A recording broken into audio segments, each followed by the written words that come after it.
Okay. Welcome, everybody. Thank you so much for being here. I'm Bandana Shrestha, AARP Oregon State Director. Thank you for joining us this noon hour. I'm so excited for you to learn about the AARP Livability Index. And I am very excited about the partnerships that has made this event possible today. I want to thank our co-sponsors, Oregon Gerontological Association and Oregon chapter of the American Planning Association. And thank you, everybody, for making this possible, including our volunteers and our staff who have been working hard to make this happen today. So let's talk about the Livability Index. You'll be hearing shortly from a wonderful colleague of mine who will be telling you more about the Livability Index. This is a really groundbreaking tool that helps you score every neighborhood and community in the United States. You can learn about services and amenities that affect people's lives the most as they age. And when it launched in 2015, I remember how excited we were, and we had some of the architects of this index here in Oregon and did a whole statewide tour. And now that it has been updated and redesigned and relaunched, I'm excited for you to hear from Rodney Harrell, Dr. Rodney Harrell, who's the Vice President for AARP's Family and Home and Community. He's the enterprise lead for our housing issues, and he leads the AARP Public Policy Institute's team on long-term care support services, family caregiving, and livable communities. He researches on housing preferences, neighborhood choice, and community livability, and is an architect of this tool that I mentioned. He has a doctorate in urban planning and design from University of Maryland, and he earned his master's. Actually, he earned his dual master's degree in public policy and urban planning from the School of Public and International Affairs at Princeton, and graduated summa cum laude with honors from Howard University with a bachelor's in political science. So he is a very accomplished man. Now let's go ahead and hand it over to him. Thank you for being here, Rodney. Really appreciate your time. Well, thank you, Vandana, for having me, and thanks to everyone who's joining us today. Thanks so much for all of your interest in the Livability Index. Really excited to talk to you about it today. As you mentioned, it is one of the key tools we think to help measure communities, and it is the world's first nationwide neighborhood-based livability index. So very excited to share it when I can with folks. So let me open up the slides here, and let's talk about the index itself. First, here's my Twitter handle and contact information for those of you that may want it. But when we do the index, it's based in a couple of things for us. One is the understanding that the nation's population is changing. Now, the entire time we've been in this country, we've been able to build housing and communities with this assumption that there are not that many older adults. Well, by 2034, the Census Bureau projects that there'll be more people over 65 than under 18 for the first time ever. And what that means is it's a time of fundamental change for us in many ways, but particularly in our communities and our housing. There's a gap between the housing that people have and what they need. And so that leaves tremendous opportunity. So we can no longer build communities with the idea that there aren't going to be that many older folks. So we can avoid creating housing options that people need. We can avoid transportation options because everyone will be able to drive. We can avoid some of these decisions that really help create options for folks.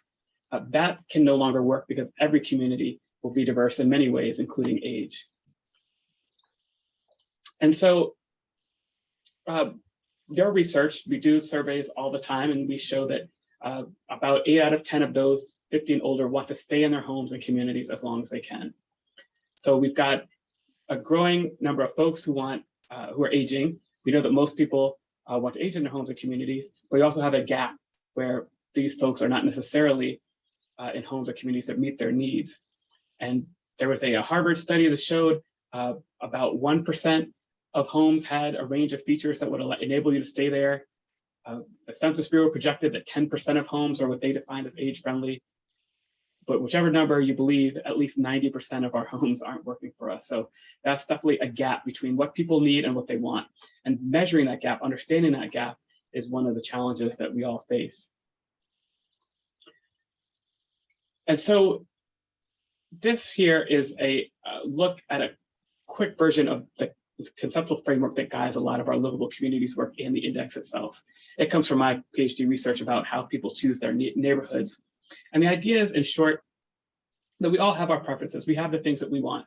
We have a home that's pretty or close to my family or work or what have you. We all have preferences for things that we like. On the other hand, there are limitations that prevent us from being in a perfect place that meets our preferences. Perhaps our budget isn't enough. Perhaps we don't have enough choices. The kind of neighborhood we want, type of home we want, doesn't exist in the community. And maybe it's not affordable. Maybe it's not there. Maybe the design isn't there. Maybe it's there, but I don't know about it. I don't have enough information to know it's in my community. And maybe I'm the victim of racial steering or some other form of discrimination that prevents me from getting to an option that's there. So the idea is that we have all these preferences, and in a perfect world, we'd be able to meet our preferences for both today and tomorrow. But there are limitations that prevent us from getting those preferences. So if that's preventing us and making us compromise our home and community location at the bottom, what can we do to solve that? That's one of the key questions facing livable communities. And for me, there's three answers, or one answer with three legs to the stool here. And the idea is that we need to work on policy to make the changes to the laws and programs that can make it easier to find the things that you want to address those limitations. We need to work with industry so that we can build and find the options that serve people over at all ages and all price points. But we also need people. We need to educate ourselves as home buyers, as neighbors, to look for the kinds of things that may benefit us in the long run. Many of us don't like to think about the fact that we're aging, but guess what? It beats the opposite. So we're all aging. And but we also have an ability to influence our friends, families, and neighbors about what they might need as they're aging as well. I think of many conversations with my own family, and I remember that my parents remodeled their house in a way that would serve my grandmother as she aged. But then my father later had a stroke, and he used many of the same features that they put in their home, because by looking ahead for the kind of needs his mother had, he then thought ahead about his own needs. And that kind of thinking ahead is really what we need more of. So we really have to think about this across policy arms, across industry, and really in our people as well. And the idea is that if we do all of those things, we can create more livable communities. Now, you've heard me say that a couple of times. So what is a livable community? This is the official AARP definition. I'm not going to read it word for word, but what it says is that livable communities are safe and secure and have options. They have housing options that you can afford, housing options that meet your needs. There's transportation options that you can get around without having to drive, or maybe by driving, maybe by walking, maybe taking a bus, whatever you need to get around, and has the things in a community that help you thrive there. If you have the supportive features and services, you have the options, then you can fully be engaged in the life of your communities. The idea is that we want to create communities for all this way, for all people of all ages, all racial groups, all ability levels, and in all parts of the community. That's the goal, the vision of a livable community. And in that perfect livable community, it would address the kind of things I was talking about earlier, making sure that we have things that people need, making sure that there are options. But that's a big challenge. How do we figure that out? How do we know whether communities have that? And that's one of the big reasons why we created a livability index. So now is when I'll pause, and those of you that have multiple devices or multiple screens, please feel free to go to aarp.org/livability index right now. And you can look up your own community score, and I'll talk to you a little bit about what that does in a second. You can look up every neighborhood and community in the US in our index. And the idea was, as I mentioned, in part, to be able to help us measure communities, also to define and explain livability so that people can understand it as well. And to influence policymakers and others. So really to work at all three legs of that stool that I mentioned. And so our vision was for those communities I'm talking about, supporting residents across the lifespan and really enabling them to stay in the community as long as they want to. And provide all of those people I talked about with an interactive online tool that helps them to visualize how well a neighborhood is performing. Really create a measuring stick that we could measure different places to each other and to themselves over time. And so we wanted changes amongst all those groups, informing stakeholders, wanted to help people be participatory in their communities, and really, and the end goal, just help communities become more livable.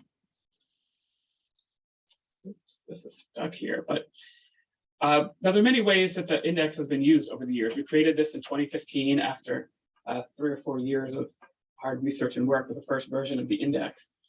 And we've seen it used to spur conversations with community members about the importance of creating livable communities. If you're telling a data story about your community, here's where we have some shortcoming in our town. Here's where the next town over is doing really good. Maybe we should do what they're doing. And even within a town, if you're a mayor, understanding what's happening on the east side of town versus the west side of town can be very important as well. We wanted to share insights about community conditions and policies, really help educate folks who might not know that a housing trust fund might be a great way to bring in more affordable housing, or any of the other policies in the index. Every community has its own strengths and challenges. There's no perfect community out there. No community has all of the good factors and none of the challenge factors. So every community needs to understand where are our strengths, where are our challenges, and what can we improve on. And for folks, for urban planners are really talking about good planning for years, and they're out there trying to make sure that communities have what they need. And of course, realtors, we'll talk a little bit more about later, are trying to help customers find homes that work for them over time. And so people are trying to improve communities or improve housing options for folks. Those are folks that need something like what we're doing as well. And we've been seeing such wonderful use and success of it. And it's been made me really glad that this hard work has gone to make something that's useful for all those audiences and more. So I mentioned that we started the index in 2015. We had our first major update of the index in 2018. And this year we had our second major update to this third version of the index. There's been a complete site redesign with the idea of making it more consumer-oriented and user-friendly. We're using this as one of the cores of our work on housing. Vandana mentioned that I lead AARP's work on housing, and we've been taking a new strategic approach with the idea of working on all three of those groups I mentioned earlier, and in particular, really helping to influence individuals. What do people know about in their communities? What are they asking about? What kind of things are they using to make decisions for themselves, to help them out as they're trying to advocate for change in their communities? Those kinds of questions. And so we redesigned the site so that people could use this better, whether they're trying to make decisions for themselves and own housing decisions, or looking at their communities. Of course, we updated the data and the scores of the index. We added a new policy for the first time in the index. The index, by the way, has 40 metrics and now 21 policies, and I'll go into that in a little bit. But we added one for accessory dwelling units as a housing option that's gotten a lot more popularity recently and has a lot of potential. And we created top scoring lists for all communities at different sizes, including a new one that looks at small towns. And the idea of those lists, we have separate lists for different communities of different sizes, so that communities could compare themselves to communities of equal size and see what was going on there. So lots of things happened this spring, and you can find all those things at the aarp.org/livability index website that I just shared with you all. But now with all that preamble, let me show you what the index actually looks like. So if you've typed in a score or typed in a location, you'll see something like this at the top left of your page. You'll see the score itself for your community. In this case, for Eugene, we've looked up and saw that they have a 53.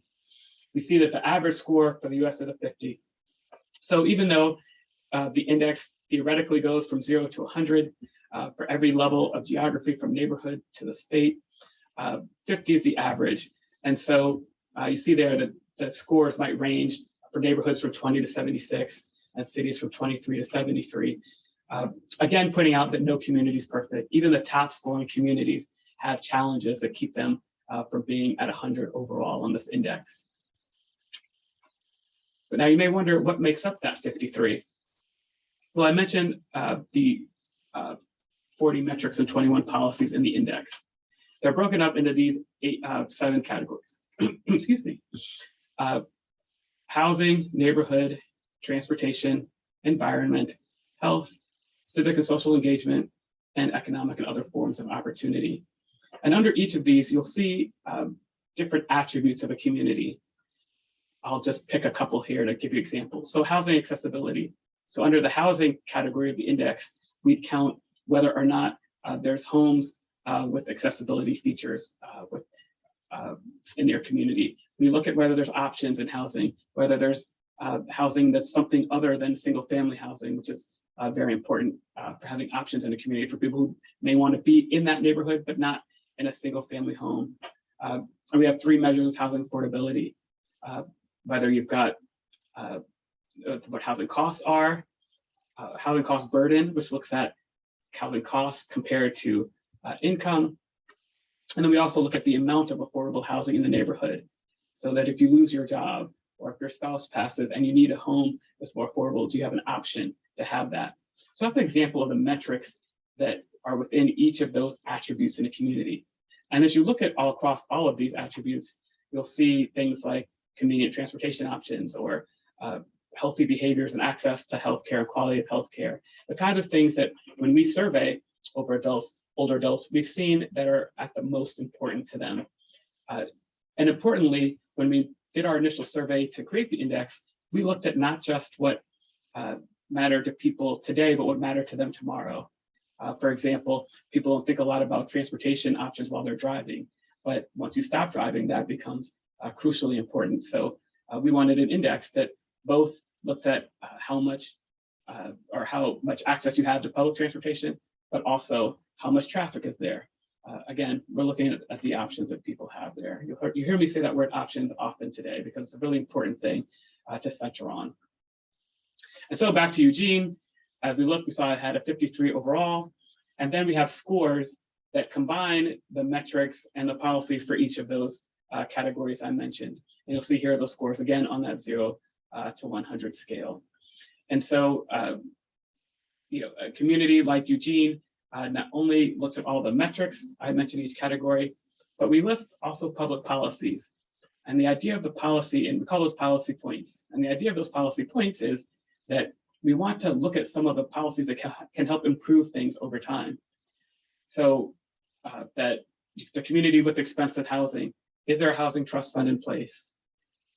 If you don't have a lot of housing accessibility, do you have a universal design or visitability law in place? Are there foreclosure protections that help keep people stable in their homes, et cetera, et cetera? And so if you have one of those policies, we then add a point to your category score overall. If you add a point to each category score, and each of these 7 category scores are averaged together to get an overall score. So the index is really 8 different indices. It's 7 category indexes, and then 1 overall one that combines those. So the idea is that you might just look at the overall number, or you might want to go deeper, like layers of an onion. You might want to go under each of those to understand more about your community. That's the way that we've set this up to allow you to get more information if you want it. And the last part of the index I'll talk about is a very complex tool. And by the way, in the Q&A, if you looked at it and you have questions about something in the index or how it works, please let me know. But I did want to show you the map itself, which I think is a very powerful tool. So when you look at the index and click on the map in the center of the screen there, you can see, for example, this picture of Eugene, which tells you the housing cost burden, which, as I mentioned, is the average, the percentage of income that spent on housing for the average household in that area. And this map shows us, for example, that in that northern part of Eugene, it's a lower percentage of income spent on housing than in that more southern part where it looks like College Hill is and south of the University of Oregon. So this kind of tool is great because you look at the attributes in the index, those metrics that I mentioned, or the overall scores, and find out what's going on in different parts of the community. And that's been a very powerful piece of an index. And it's really why we wanted to make sure we had an index that measured places at the neighborhood level, not just at the community level as others had done in the past. So again, there's no perfect communities, perfect choices or 100% livable communities. Every choice that we make requires a trade-off. And so the idea of the index was that we could have something that measured those. And so let's talk about a little bit about some of the things that are in the index and why it's important. So missing middle has become a popular term for housing options that are something other than single family homes and not mid and high rise apartments. The duplexes, the triplexes, the courtyard apartments, townhouses, etc. And our index showed that over 80% of neighborhoods in the US only have single family housing. So one of the measures in that housing category is whether there are other options in your community. And this is something we really need to bring back more of to allow people to have more of the options that they need. And I know that Dan Prolik and his group Opticos and many friends across the country have been working to try to figure out how can we bring this back into communities? How can we change zoning regulations to enable people, again, to have more of the options that meet needs? And the idea is that if we create more of this missing middle, then people have a better chance of finding housing that meets their needs. So that's one of those things that we certainly measure in the index. At the top, I mentioned accessory dwelling units.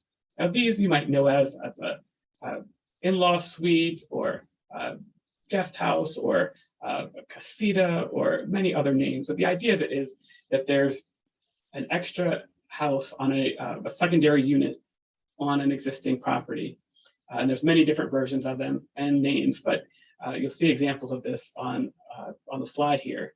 And the idea is that we created a model act to help communities create ADUs back in 2000. And over that time, we've seen such momentum happen, really starting on the West Coast, that we've updated our model act last year, and it's become a key part of our approach to making more housing options in existing communities. And I love these for a few reasons. One, because it can make housing more affordable. This unit would be more affordable than a single family house in the same neighborhood. Second, it can provide a caregiving option.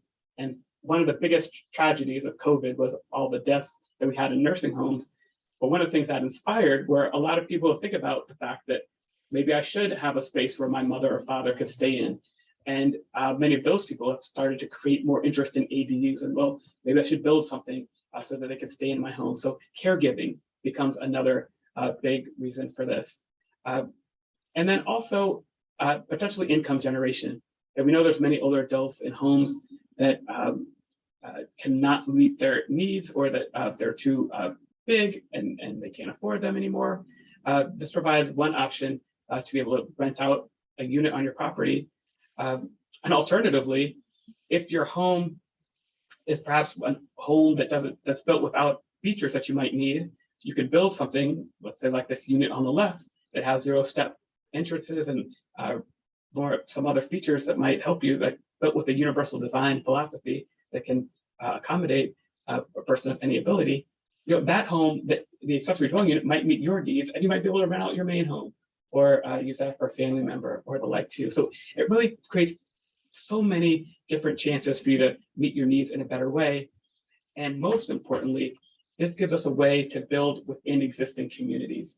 And the idea is there is that we can help people build near transit, near parks, near libraries, near things that people want in a different way. So we're really excited about the progress in accessory dwelling units. And now the index measures whether states have taken action, states like Oregon and a few others, have taken action to make it easier to build these options. In each category of the index, we had a set of policies, but there's one policy or program that we look at across the index, and that's the age-friendly network. And the idea of the network of age-friendly states and communities are that states, counties, communities themselves can join this global network and make a 5-year commitment to educate themselves, to understand their communities, to plan for change, and then to improve, and then reassess those things at the end of that 5-year cycle. And the idea is that we're now up to 666 or so communities When we started the index, it was right around 16 communities. And it's great to see more adopting this long-term framing. And I think you'll hear a little bit more about this later on in the panel. But this approach to really making sure that you're improved over time. And so we also give communities a point if they join this network, with the idea that if you've done that and had that philosophy, we'll know you'll be better over time as well. And last year, we launched a relationship with the National Association of Realtors, where as part of the Realtor Property Resource, you can get a miniature version of the index, which you can see on your screens there. So the realtor would look up a community and be able to provide you with this information on your report or your printout that they might show you, along with the other things I mentioned as preferences. Some of the things you might like about a house, its design and location and all the rest. Well, now you'll be able to see the Livability Index score. And the idea of that is it works for both us and for our friends at NAR to do all the things on the left-hand side of the slide, which boil down to helping people understand whether this home might work for them into the future. We'll look at that overall score and the 7 category scores, and maybe you'll find out something else that you weren't thinking about when you compare home A and home B. And then you might want to go deeper into these scores, understand the actual metrics that are in the index, and you can do that as well. So it's been incredibly powerful to reach millions of people through this in the last year and a half or less. And so I'm very excited about that relationship. And again, as I mentioned, this is a way that AARP is working with industry. We're working with realtors to work with individuals to help them. The second way we're working with industry is working with Lowe's. Now, if you go to lowes.com/livablehome, you'll see the middle picture there is a website there that's dedicated with information to help you understand your community better. We did a whole spread in AARP, the magazine. The idea is that it complements the kind of thing we're doing in the index to understand your neighborhood. Well, this is understanding how you can make your home itself better for you as you're aging. And so we're providing educational information there. Again, we still do all of our policy work that we've done over the years. We work with communities, we work with states, we even work at the national level when we can to pass laws that make communities better. And we talk to individuals ourselves, but working through industry is a little bit new for us. And the idea that we can get to all 3 legs of the stool I mentioned earlier, that industry, policy, and people are ways that we really hope that we're making change. And the Livability Index is a key part of that. So to sum up, the idea is that, again, we're trying to do what we can with the Livability Index and our other work to make sure that we're helping communities become more livable. And we want livable age-friendlies that have the options that you need, regardless of your age, your income, your background, other factors, and really ensuring that communities are for all people of all ages. And our hope at AARP is that, first, that we are everyday innovators in aging, that we are doing the kinds of things that can help make communities better, but we want to empower you to be everyday innovators in aging as well. So I hope that we provide the tools that help at least some of you do that. So with that, I will pause for a second to see if we have any questions.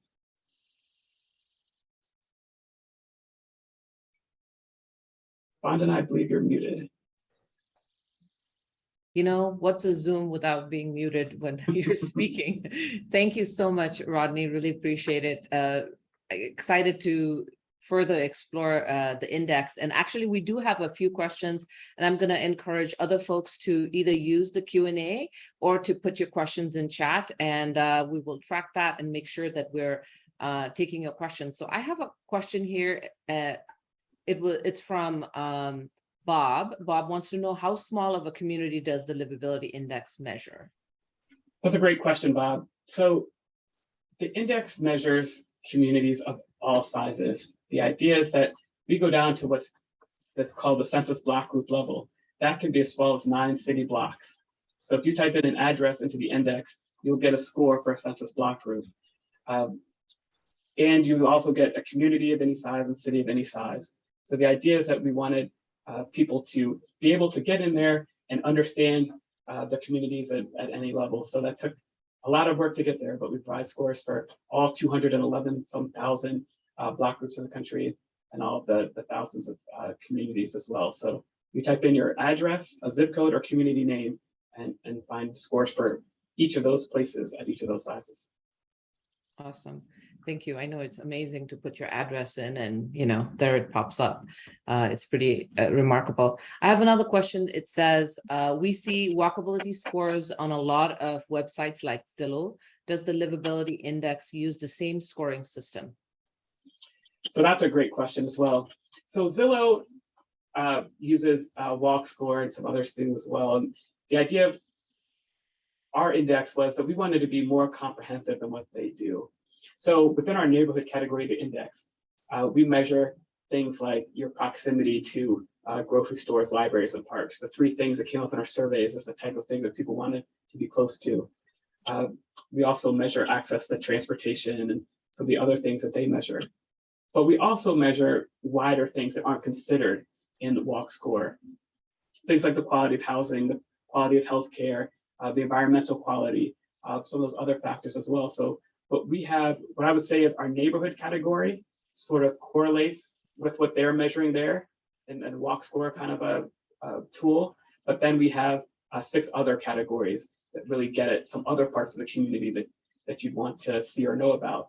So we put a little more into it. And honestly, the other difference I'd say is we're more transparent about what's in the index. So you can dive into each of those categories and see the exact things that we're measuring.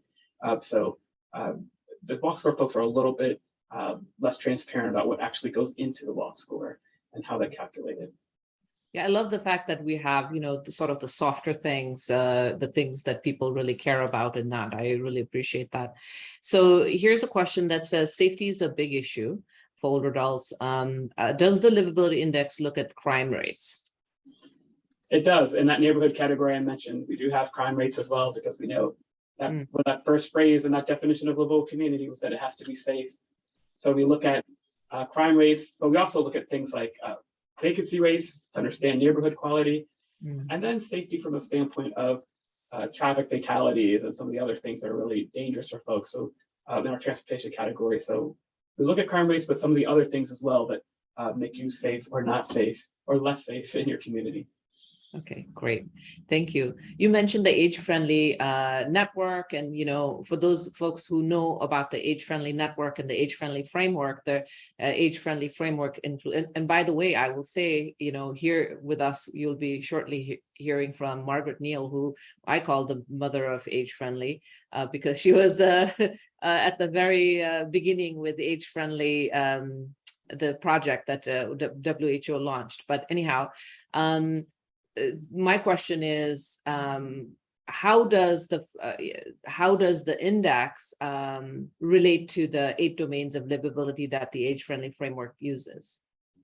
That's a great question as well. And so the age-friendly network has those 8 domains that you referenced, and I mentioned 7 categories of the index, and they overlap, but they're not the same. So things like housing and transportation that are in both, but there are things that age-friendly has, and let me go through all of them. So there's housing, there's transportation, there's outdoor spaces and buildings, there's social participation, there's respect and social inclusion, there's civic participation of deployment, communication information, community health services. And so the idea is that those are things, all the things that might impact people in a community. The challenge with the index is, though, we had to figure out the things that we could measure and the things that are measurable in each neighborhood and each community across the country.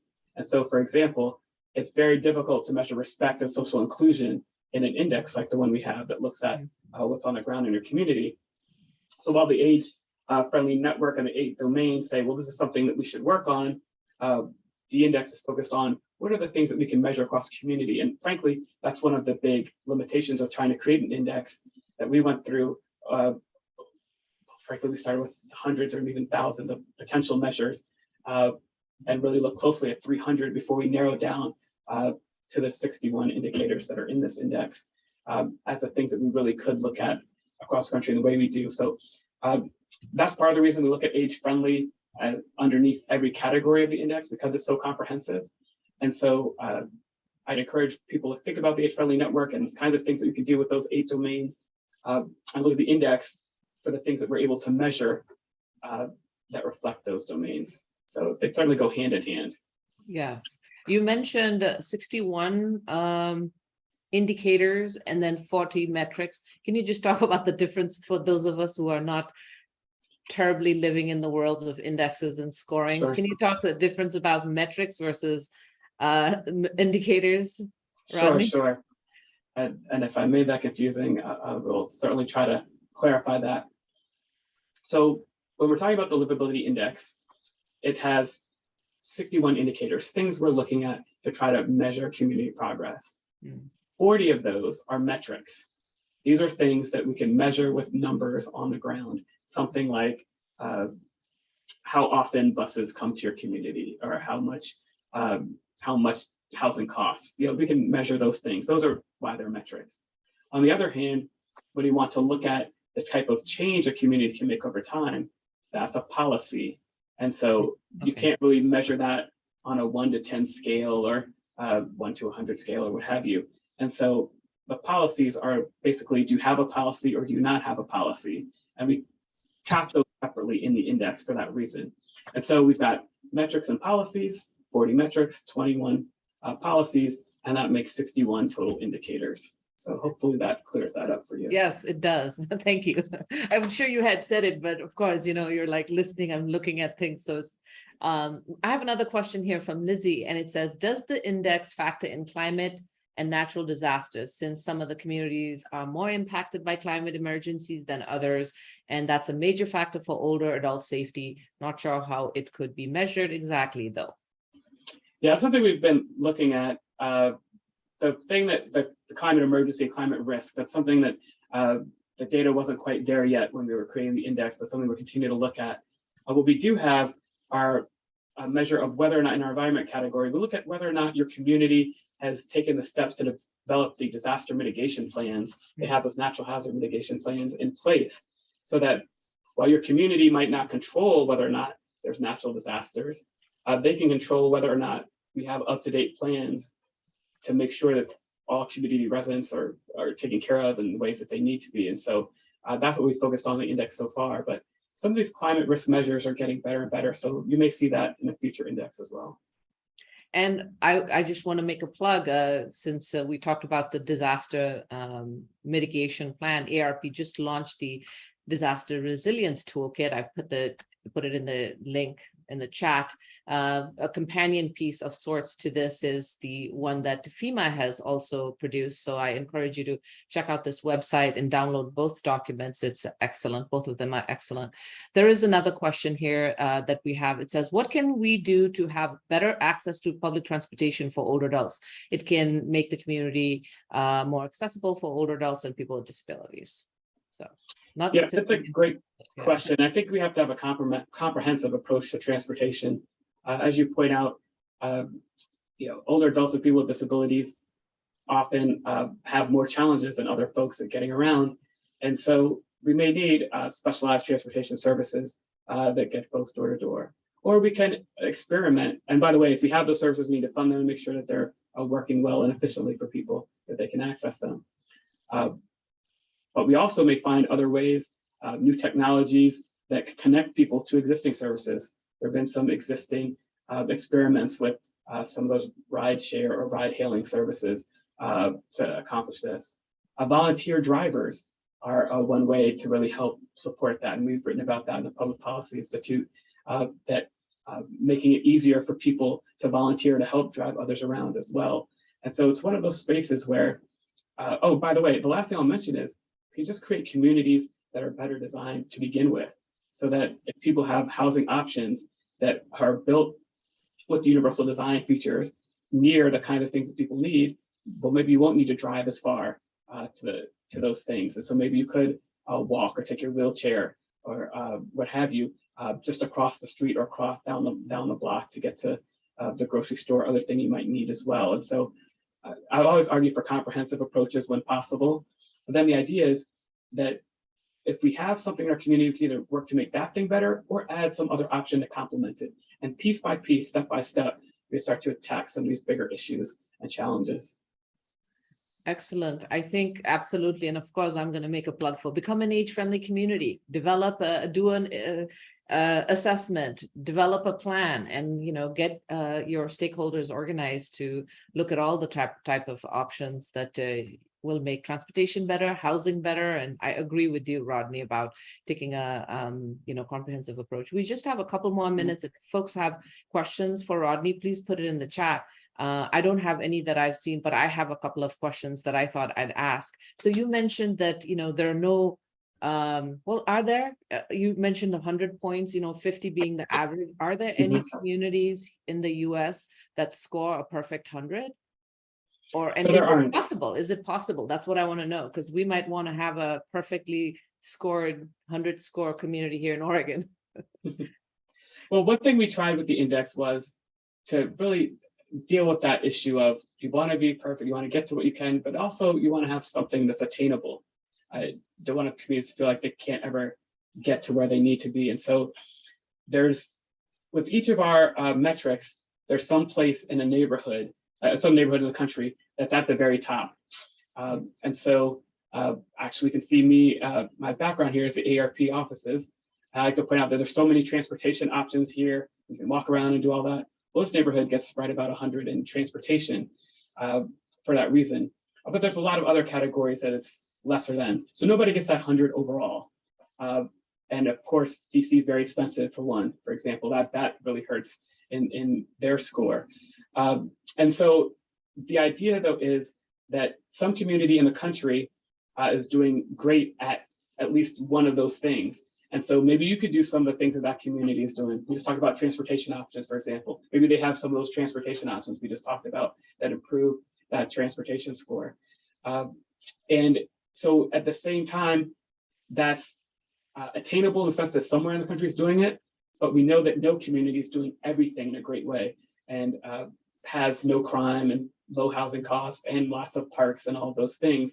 But in each way, in each of these individual category ways or in individual metric ways, we can do better in a given community. And that's the idea here. So we don't want to set this unreachable standard, but at the same time, we wanted to reflect that the ideal community would have those things that people want. And so it should be a goal that we're all striving for. Yeah, and I love the fact that, we have the policies that can help communities really get closer. I know there's a list somewhere of the top 10 communities in your state. I'm hoping to find that, and we can share it with the folks who are gathered here today. There's one more question, and it's from Jerry. He says, have you spoken about street calming techniques, which we hadn't, but that probably was in reference to the transportation question before. Do you want to add to that? Sure, I do. And that's to say that, the speed of traffic is, one of the early things we talked about in the index as a potential issue. So on the one hand, traffic engineers, which have ruled things for a long time, look at that as a bonus. But we looked at some of the most dangerous communities in the country. Having high road speeds means that if you are in an accident, that can be deadly, frankly, and it's deadlier the older you are. Mm-hmm. And so one thing the index does measure is traffic speeds as a measure of safety. So if the speeds are lower, we know that that's a safer environment to walk in or just to be in as a pedestrian as well. And we tie that in with our other transportation measures. So again, back to that point about no community being perfect. If your traffic is flowing smoothly with no traffic slowdowns, but it's slow enough that everyone's safe if they do end up in a car accident, and there's buses everywhere, that's the way to kind of get that transportation score at that top level.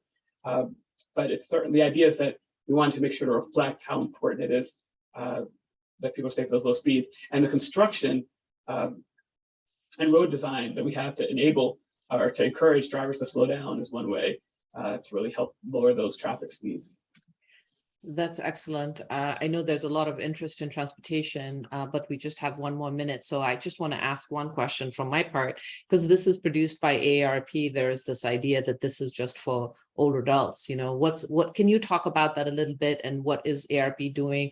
What can we do here in Oregon to make sure, that everybody is using it? Well, you heard me say a couple of times, great communities are for all people of all ages, and that's really what we strive for here. And it's for an important reason. It's because, if you have a toothbrush that doesn't meet your needs as an older adult, you can toss that out and buy another toothbrush tomorrow. If your community doesn't work, you can't just toss that out and create a new community. So we have to take a different approach and make sure the communities work for people of all ages, because ideally we all get older and we'll be able to stay in and thrive in those communities. And so I really encourage folks to take that approach of looking to the long run, looking for today and tomorrow, no matter your age, because at some point, we all get older, and many of us might have some shift in our lives, shift in our family or our personal health or our income or what have you. And so the idea to me is that if we prepare for those that have challenges of various ways, physical disability, low income, what have you, and then look for applying some of those things for people in other groups, then we'll have the community that meets everybody's need. So the index, when we created it, is designed for people of all ages. There are things in there like school quality that you might not associate with an AARP index. But we also measure whether buses have ADA accessibility features, buses and stations do. And so we wanted to have a measure for everybody in the community, every age, so that we wouldn't think about isolating or siloing the needs of older adults. And the idea is that we want to think about older adults in our community in the way that they can be there and thrive there. And so that's what I encourage all of you to think about. And that's what we tried to design the index to do, is think about making sure we meet the needs of older adults while we're meeting the needs of people of all ages. Yeah, excellent. Thank you so much, Rodney. We so appreciate you making time for us. I know how busy you are. I personally love the index. I'm encouraging everybody to become a champion for the index, and we appreciate your work. So thank you so much for being here. Well, thank you so much, Vandana, for having me. And good luck with the next panel. There's some great folks to hear from. Yes, we do. So with that, I would like to introduce our moderator for the next portion of the program. Melissa Cannon is a good friend and associate professor of gerontology at Western Oregon University. She specializes in environmental gerontology and teaches courses on introduction to gerontology, Alzheimer's and other dementia management, housing, and long-term care for older adults. Her research interests include age-friendly environments, community partnerships, and policies and programs that help create healthy, inclusive communities for people across the life course. And really excited to have you here, Melissa. I'm going to hand it off to you and say thank you. All right, thank you so much, Vandana. As mentioned, I am an associate professor, but my other major role is that I am the current president of the board of the Oregon Gerontological Association. We are really happy to be co-hosting this event, and I'm going to go ahead and put the link to our webpage there in the chat. The Oregon Gerontological Association, or OGA, is Oregon's and Southwest Washington's network in the field of aging. So really our vision is that we envision our region as a vibrant and vital place to age, a region that celebrates age as an asset. And our mission is to enhance knowledge and cultivate a network of all those involved in the field of aging to improve the lives of older adults and support them in Oregon and in Southwest Washington. So I just wanted to make that mention, and I'm going to first introduce Margaret Neal, who is one of our past presidents of the OGA, but also has worn a number of other hats. So Dr. Margaret Bing Neal, she's the former director of the Institute on Aging and professor emerita of urban studies in the College of Urban and Public Affairs at Portland State University. She led Portland's participation in the 2006-07 World Health Organization's Global Age-Friendly Cities Research Project and has co-coordinated the age-friendly Portland and Multnomah County initiatives with the World Health Organization and AARP since then. She's served on the World Health Organization's task force for identifying indicators of age friendliness and is a member of the Technical Advisory Committee for AARP's Livability Index task. So welcome, Margaret, and go ahead and please again add your questions to the chat or the Q&A as you have them, and we will answer questions after each panelist presents. Great. Thank you, Melissa. Well, it's my pleasure to be here with all of you and share my excitement about the AARP Livability Index and hopefully encourage each of you to explore using it. The perspective that I'll share is from two views. As Melissa mentioned, Portland was a participant in the WHO Global Age-Friendly Cities project back in 2006. We were one of 33 cities across the world who participated in that Global Age-Friendly Cities project.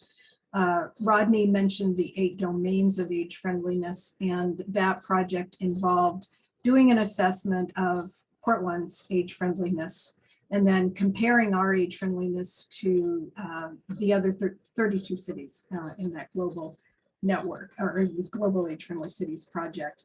The other perspective that I'll share is one from serving on the technical advisory committee for the creation of the AARP Livability Index, which was created by the Public Policy Institute of AARP. As Rodney mentioned, the Livability Index can be used by individuals, organizations, businesses, really anyone who wants to learn about where they live right now, where they might want to live or have their business, and also from an age-friendly communities perspective, maybe help you do your baseline assessment of your age friendliness so that you can then use those data to create your age-friendly action plan, and then later come back and use the index to evaluate your progress over time. It's not a perfect look back ability because as Rodney mentioned, the index does change over time slightly, but what I want to do is share my screen with you and show you just exactly how this works and show you how, not just how robust it is, but also how really easy it is to use the tool. And so I want to go to this screen right here.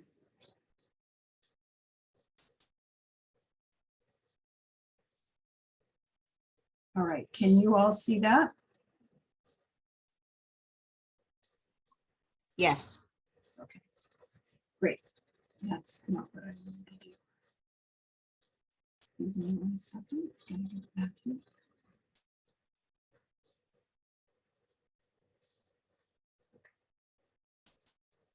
So what you can do is you can type in a specific address. And what I've done here on this screen is I've typed in the address of our office at Portland State University. So it's downtown Portland.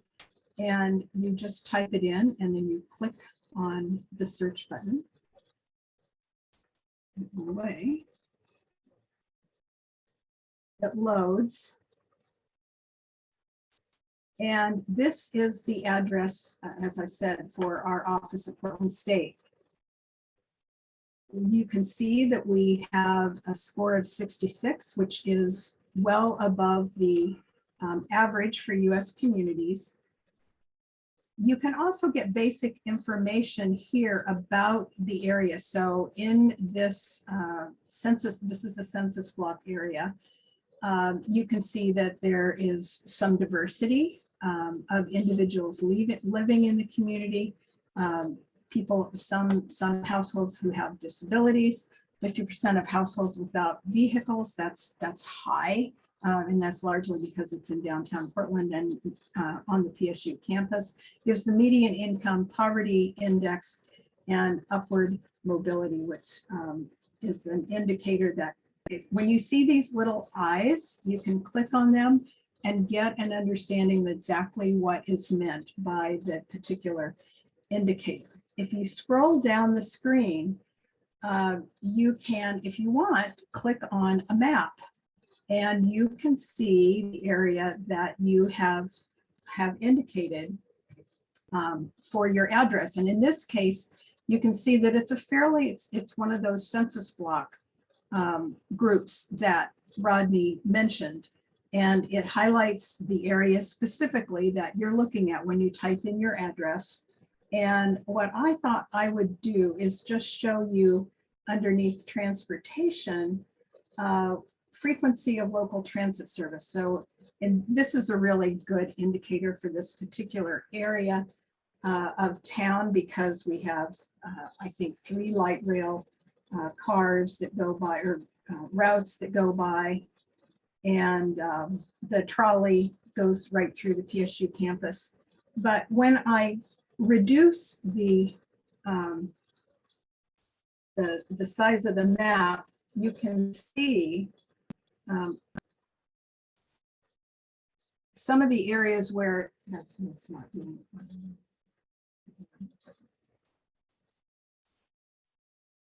You can see some of the areas that have less frequency, for example, of buses and trains. So certainly outside the Portland region. I'm sorry, I'm going the wrong direction here. So a lot of the yellow areas, those are areas that have fewer, less service, but in general, Portland's pretty good. Not here in the West Hills, not so great in some of the areas in Southeast and East Portland and North Portland, but just to give you an example of how you can use that map. And by clicking on each domain, you can choose which of the indicators you want the map to show. So it's really very easy. The other thing that you can do, if you, and these are the category scores. So housing is fairly good in this particular area of downtown Portland. It's a neighborhood, high neighborhood score. As Rodney mentioned, some communities do get a score of 100 in transportation, as we do, again, in this particular area because of all the light rail and buses and trolley. Environment is perhaps not as good as it could be. And when you click on the metrics button here, you can see exactly what is working well and contributing to a positive score, or what's contributing to a negative score. And what we see here is we have pretty good drinking water quality, very good drinking water quality, but our regional air quality is not so great in this particular area. Health scores fairly high, engagement scores fairly high, opportunity is not as good here. So what I want to do now is go to a different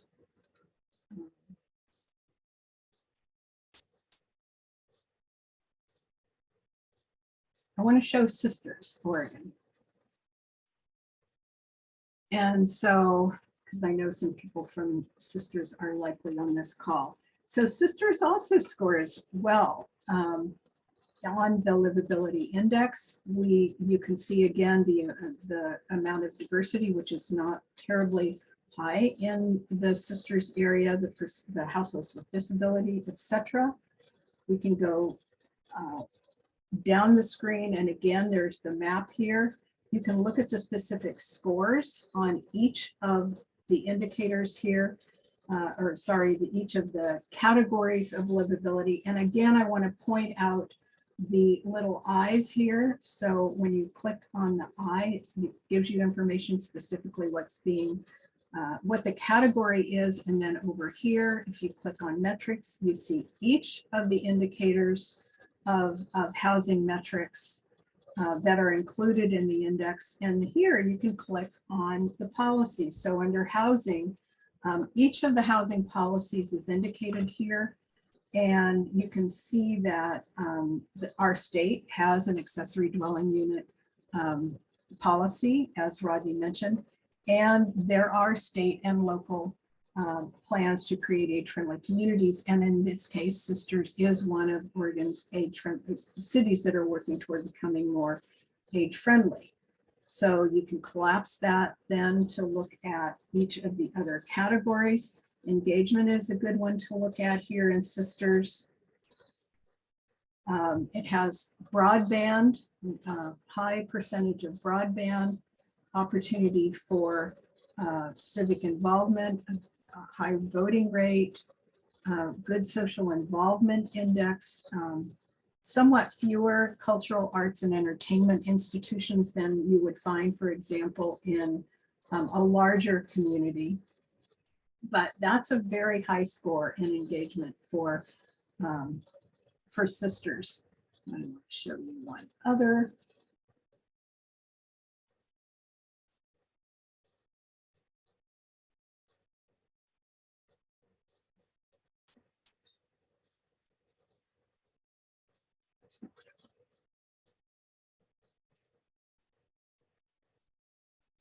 Well, I think I'm going to stop there.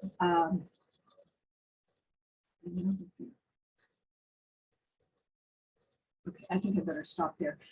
But what I wanted to give you a sense for in just that little demonstration is how powerful the index is, how you can get all of the information about each indicator, about each specific policy. You can use the map to see exactly what the black line around the area that you have asked the index to score for you. And it's really very easy. You can't mess it up. I tried. It's very easy to use this index. And I think that you can have a lot of fun figuring out what your community is like, what your neighborhood is like.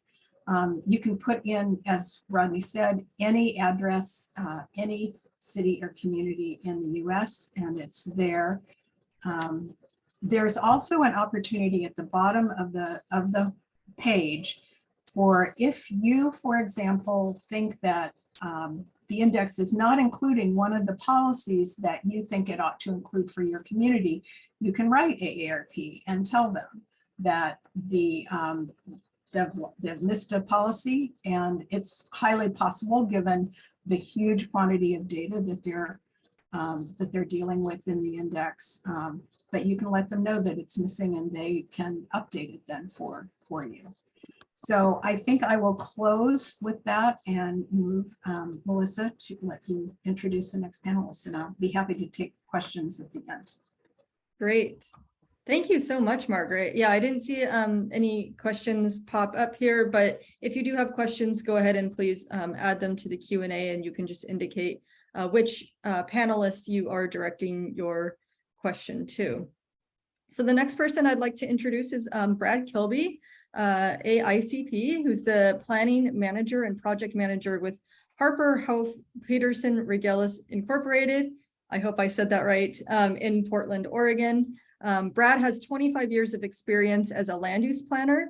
He works in a variety of team situations with peers, staff, elected officials, and stakeholders, and he has extensive public and private planning experience, including tenure as the planning manager for the city of Sherwood, senior planner with a local engineering firm, associate planner for the city of Tigard, associate planner for Douglas County, Washington, and assistant planner for the Spokane County Boundary Reviews Board. So welcome, Brad, and I'll let you go ahead and take it away. Thank you, Melissa. Hi. One of the things I get asked about a lot, and I'll talk about the Livability Index and why it's important to my profession, and probably to most of you, what you could see out of it, is that what do planners do? And I'd just like to say that, obviously there are a bunch of different types of planners, but planners tend to be systems thinkers, and we know a little bit about a lot of things, just enough to make us dangerous. The profession itself is the intersection of policy and regulation that's typically decided by the communities that the individual planners work in. We help to write plans and regulations for what the community wants a street or neighborhood to look like, for example, or a city, but the final decision on those matters lies in the hands of the elected officials and the community at large. We do a lot of public outreach in our profession. Most importantly, our work revolves around trying to create places that balance the competing interests of business, residents, tourists, and industry. The profession is so large, and a lot of planners are specialized.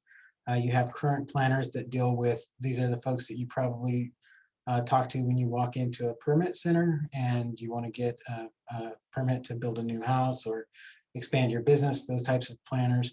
You have long-range planners, which in the context of the Livability Index, they would use this as a tool. Most of us would use it as a tool. It's one thing about planners is we're wonks, we like data. and we like to read data. But there are transportation planners, there are transit planners, and there are environmental planners. That's just to name a few. But within the context of the Livability Index, long-range planning tends to be the most relevant. Long-range planners tend to be your futurists. They think about the big picture, they think about the community as a whole, and often bring the other disciplines of planning into view as they develop long-range plans for the communities and develop their policies. Planners bring communities together to talk about what's important to them and to create places where people can live, work, and play. But our work is constantly evolving. Community plans and the regulations and policies that we write and work on every day tend to be living documents that need to be flexible enough to evolve with societal needs and preferences. The Livability Index is a tool that we as planners would use to seek out what groups like the AARP and its membership prefer to see within their own communities. And I say this because it's important to me to realize that this data is out there. And I can look at this data and can understand that it speaks to a large population of people and what their preferences are. And I gotta preface that by saying that I know that not everybody's opinions on what a community or what livability is the same. You know, that's a very subjective term, and what might be livable for one person may not be for the other. But the Livability Index, for me, allows us to measure how well a profession is doing in addressing the needs of a certain demographic. It reinforces the work we do by promoting choice and opportunity. One of the most important things that one of my interests as a planner is knowing that people have a variety of housing types available to them. Aging in place is a term that we use, but it means a lot of things. Aging in place means multi-generational living. Not all cultures are like the same. So you have some cultures where generations live together, and even in my own background, like I've always wanted a place for my mom to live or my son to live, and that means that I had to provide that choice for them. A lot of communities are missing out on that. Like they don't, you know, they let their politics decide for them. Like we don't want any more multifamily housing, or I'm already here, I don't want any more. The urban growth boundaries limiting the types of housing.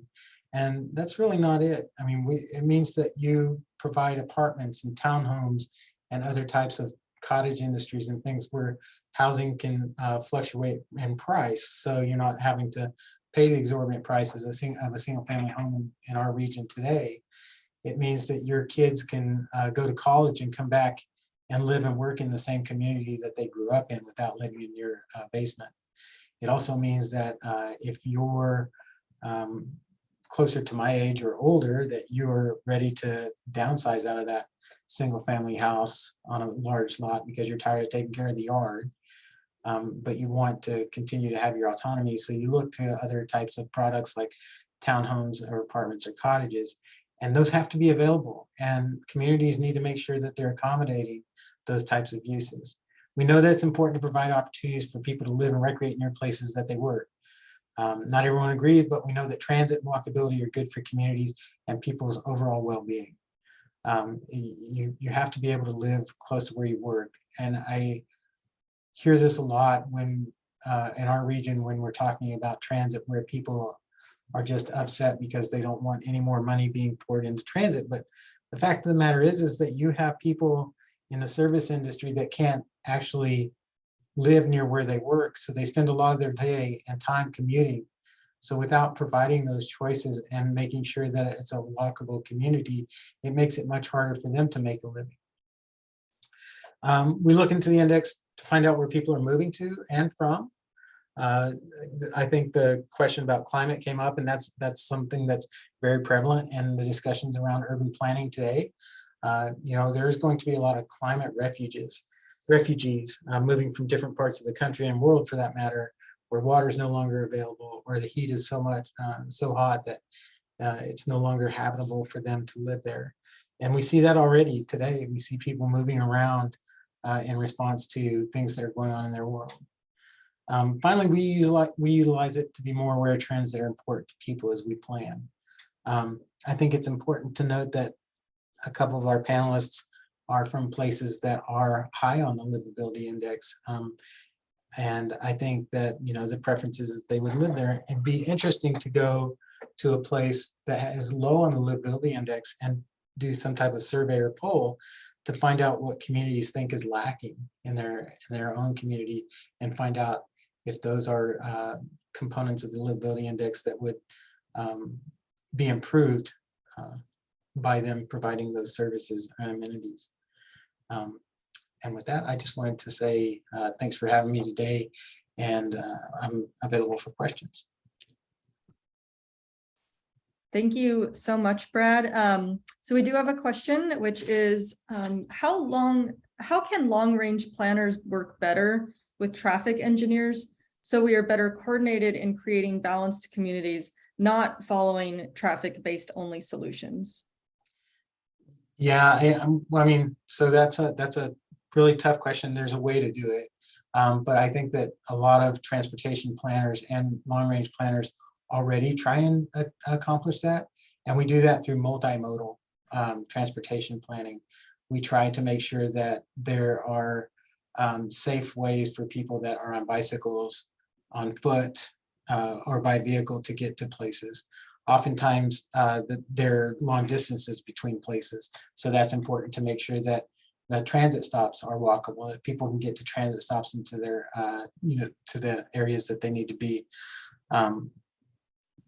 Transportation is such a huge issue, and it varies by community in every place. I know I grew up in West Texas, and in Texas, every community seemed like they wanted a loop road around their city.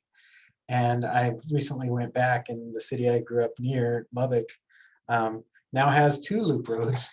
So there's just these concentric circles, which, could in the future, I guess, be beneficial if they were connected by transit. And you think of like, there's a gentleman named Ebenezer Howard who had an idea of garden cities in England, and that thought of having, those concentric circles and developing around those. I don't believe that's the reason that those loop roads were put in, that they were thinking that far ahead or thinking that that's what they were going to develop. But there just is no real easy solution. Like I said, a lot of planning is based on decisions made at the local level. So the best thing that we can do between long-range planners and transportation planners is to continue to have a dialogue about what's important, and making sure that we're providing for services and needs for all of our community. Thank you. I really appreciate that. And again, if you have questions for Brad that you haven't gotten to ask yet, go ahead and put those in the Q&A. We're going to go ahead and move on to our final panelist, and then we'll take questions again at the very end. So our last panelist is Lori Stenchel, who has enjoyed a successful real estate practice in Lane County for over 28 years and has a broad spectrum of real estate experience, serving on the Oregon Association of Realtors Board of Directors for the past decade. She is also immediate past president of the Eugene Association of Realtors and currently holds the honor of Realtor of the Year. She's a 2022 graduate of Leadership Eugene Springfield and works with local and state lawmakers to promote housing affordability, diversity, and supply. So welcome, Lori. I think somebody needs to start my video for me. Can somebody start my video? Somebody turned it off and I can't turn it on, apparently. Okay. There we go. Hello. Do you see me? Am I on? Hello. Well, hey, everybody. Thank you for joining us today. Thank you for the introduction. I also hold the seniors real estate specialist designation. So I have a lot of experience working with seniors. I will tell you, this tool rolled out to the realtors in the last year, as it was, there was a partnership developed between AARP and National Association of Realtors. And so this now has been embedded in our real estate property resource. So it's become this incredible tool that we can literally just click on an address And it goes right down into all of the detail that this offers. So it's really exciting. It's a new tool. So some of the things that I have used it for recently, I talked to a number of people who are considering a move to Eugene and ask a number of questions. This has become a tool that I can actually really pinpoint what somebody's specific needs are, not only for relocation, but just general clients in the area. They don't have to be seniors, but anybody. What it does is it really helps them crystallize all the questions, issues around where they'd like to live. It can be a very daunting process to kind of come up with the criteria that you'd like to consider. And this is a tool that really helps people focus in on what their criteria is. Now, Eugene in general is not a huge service area, and we haven't had a lot of inventory, as you've probably heard, in the last couple of years. But it does help kind of reinforce the patterns of what people are looking for. And it also, what we can see is the needs have changed so much over COVID. We were trending towards smaller footprints, smaller homes. And since COVID, people are actually looking for larger homes because the makeup of the residents has changed so much. It could be extended family. It could be, having parents, move in, age in place. It could be kids that aren't launching like they had been and need to stay home longer. So things are really changing. So now there's almost a shift to looking at larger homes as well. I think one of the other really excellent things that this also can do is when we're doing our presentations, we can really dive into each specific neighborhood, and it allows the realtor to really become an expert in a particular neighborhood. And I think that's really helpful for everybody. We're able to target audiences with different information and really kind of look at what specific needs are for specific groups. And that's really helpful. And I think the other things that Margaret and Brad were talking about is how it relates to community and how we can create communities that really work better for everybody. We can take a look at a particular neighborhood and look at all of the metrics and the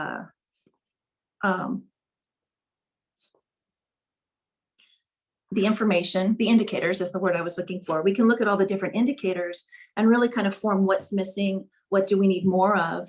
And I know in our community, we've become, realtors have become incredibly active in working with issues pertaining to community health. So a lot of us are engaged with policymakers.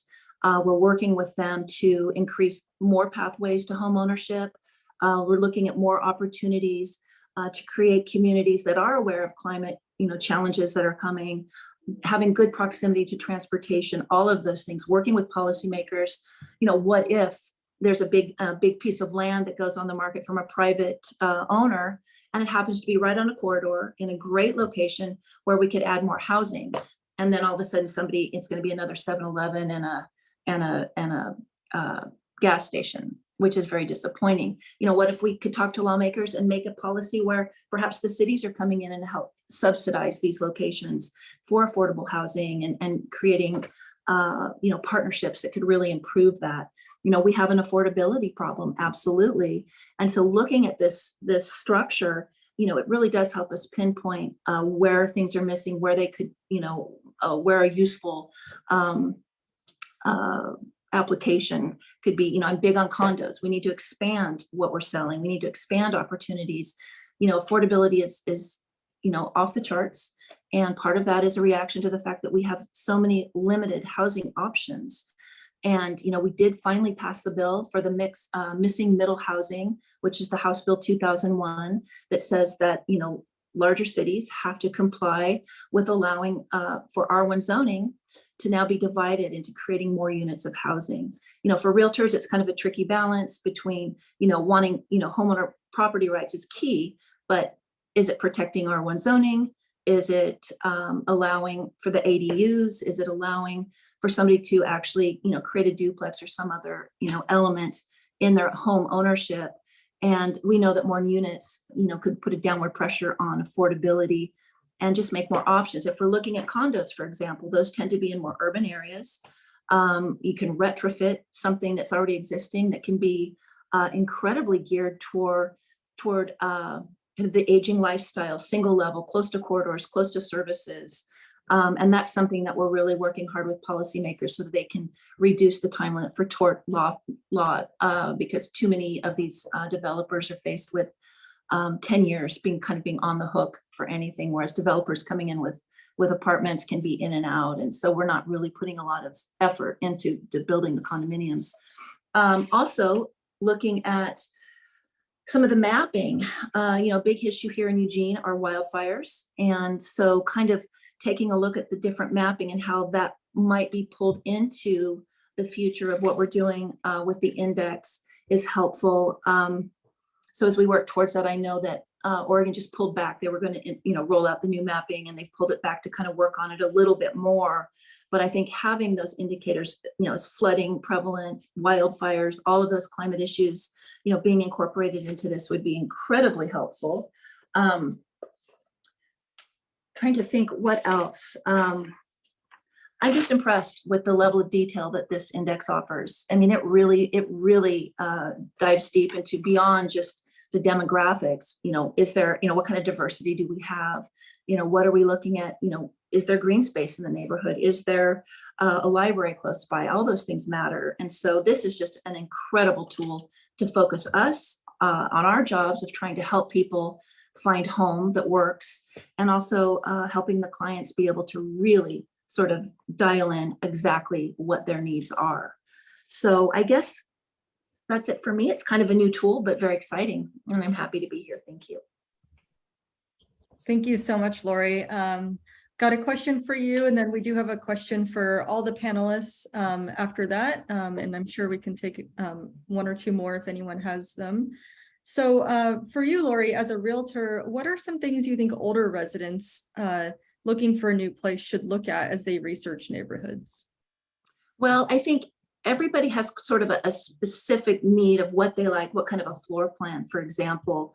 I think we have very few, in Eugene in particular, we don't have a lot of areas that would be a 55 and over. We have a couple of those. But more, I think people are looking for what kind of a community. The folks that I've been helping recently that are older and kind of looking for their last place is, what's the neighborhood like? What is the community there like? Is it friendly? Are there a lot of children? I mean, those types of things. How close is it to services is another one. Is there availability to get transportation to a doctor? What kinds of healthcare do we have close by? Those types of things. Looking at a home that's in pretty good condition. I mean, there's a lot of different factors that are pretty subjective. Absolutely. Thank you. So this question is for all panelists, and so feel free to unmute yourselves, panelists. So we're seeing the need for homes that fit everyone, whether you need that yourself or simply need to have an older family member visit. Is it time for cities or counties to be putting policy in place to require universal or lifelong living standards in new housing, or incentivizing it somehow?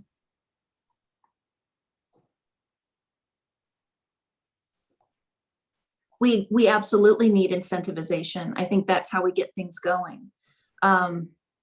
Yes, I think our cities and our states need to do more to help with that.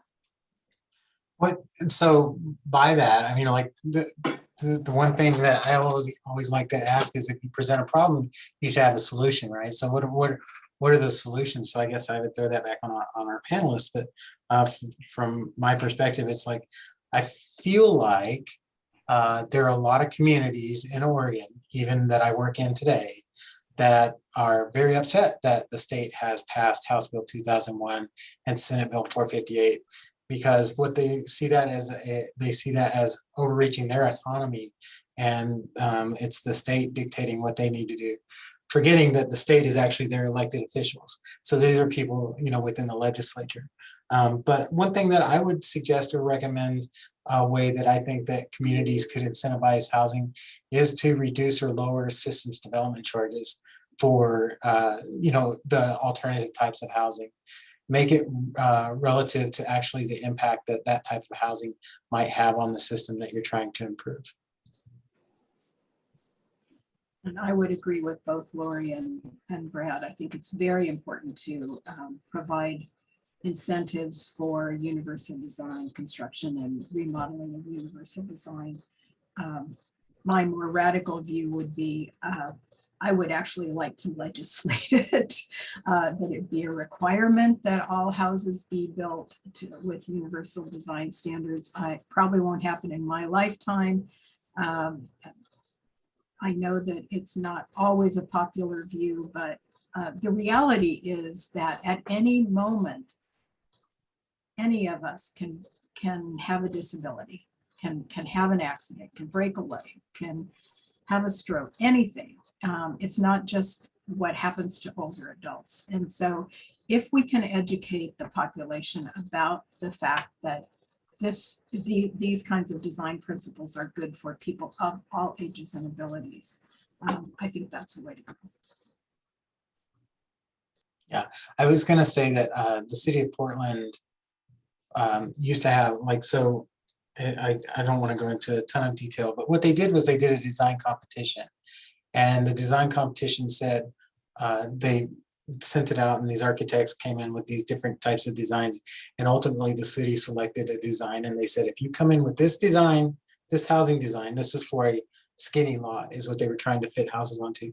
If you come in with this design or any iteration of this plan, we will approve it basically over the counter.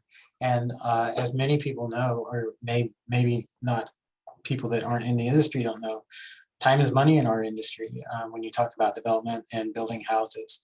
And when it takes you, anywhere from 12 to 18 months to get permitting in line, to get your houses built and constructed. And I'm not saying that there's not a need for that. There's definitely a need for oversight, but a lot of communities are struggling with not having enough personnel and not having enough money to pay for the personnel needed. So to have people maybe accept some of that personal personal responsibility, as opposed to putting it back on the builder or the city that, hey, you didn't build this right, would be a way that you could look at starting to address some of these ideas. But I agree, universal housing is huge. I only see it in personal choice where people choose to build universal housing, and sometimes in affordable housing where it's housing that is subsidized by a government organization, or multifamily housing where there's actually a requirement to provide some ADA accessible housing types. Absolutely. Well, with that, thank you so much to our panelists. I'm going to hand it off to Vandana for some closing thoughts, and thank you very much for being here. Well, thank you so much, everybody. Really appreciate this panel and the expertise and your insights into this index. And I think the conversation that we just had about the opportunity that we have here in Oregon to do more around making our communities livable. And this is just one tool that AARP is offering the community, but ultimately change comes from individual action as well as policies that communities adopt. And we're, of course, encouraging all communities to consider becoming an age-friendly community and making that commitment. But I think we can do individually so much more, including talking to our elected officials, our planners, and also giving kudos. I love the ideas that this panel suggested about, system development charges, about having design samples that expedite production of the types of housing we want to see. And I think there are lots of solutions. Oregon is really ahead of the game in many ways, but there's also still a lot to be done. And hopefully a tool like this will be useful for us. I want to say thank you again to our panelists, our moderator, Rodney, who had to leave early, as well as our volunteers who've been so helpful in our session today. I want to tell you a couple of things before we leave the day here today. There are a couple of websites that will be on the chat, but also I encourage you to mark your calendar for September 15th. AARP this year has been focused on the gubernatorial election and really focusing to bring the issues that matter most to people 50 plus to the gubernatorial candidates. There is a town hall tomorrow, if you are interested, will be focusing on financial security. But the one on September 15th might be of more interest to this group. We will be focusing on creating an age-friendly state. And actually, Margaret is going to be moderating that. So please be sure to attend that. And I also encourage you to attend other events that are available on our website. Thank you so much, everybody. I'm going to stop talking, but I'm going to look for that link and I'll put it in the chat. Thank you.